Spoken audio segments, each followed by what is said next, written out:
You know, we would have to live in constant fear of messing up and facing that furious wrath if someone had not told us the glorious truth of the cross.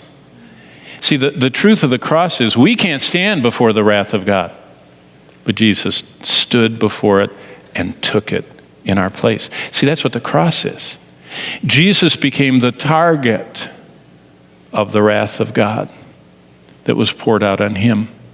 And what he said is, anybody that will agree with me that they're a helpless, lost, hopeless sinner, and will believe that I'm their only hope, and that they will come, like in the Old Testament, where they would walk and put their hand on that innocent lamb, and they would confess their sins over the lamb, and then the lamb would be taken away from them and slaughtered. Jesus said, I am the once and for all lamb. You place the hand of faith on me and believe that you sinned and are guilty and worthy to face everlasting destruction.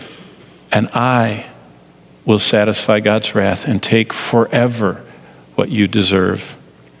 Well, this morning, how can you apply the wrath of Revelation 6? I mean, it's avoided by most people. That's a negative thing. Who wants to talk about that? Well, the best way I know is to renew our thanksgiving for what Jesus Christ did for us on the cross. And that's because in the doctrine of justification, do you know what the doctrine of justification says? That in Christ, the wrath of God was satisfied. That's what justification means. So you know what I was thinking about? I was thinking about a poem. Here's a 12-year-old poem. And what I thought is, you've been sitting so long, let's all stand. We'll quote poetry, okay? Let's read this poem together. And as we read it, I'm going to show you the second stanza, and I want to point out something very amazing in the second stanza, okay? So just read with me this poem. In Christ alone, my hope is found.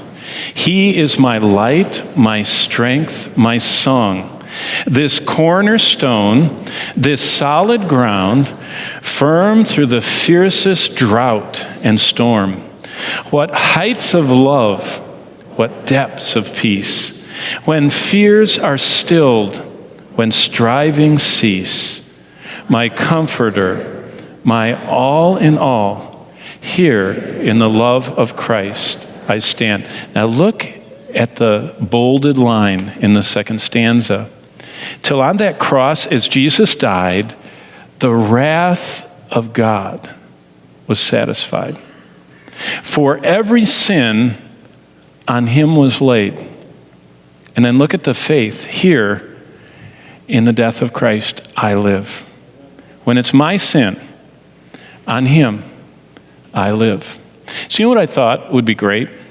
The best way to apply Revelation 6 is to cause us to burst out into personal offerings of thanks to God.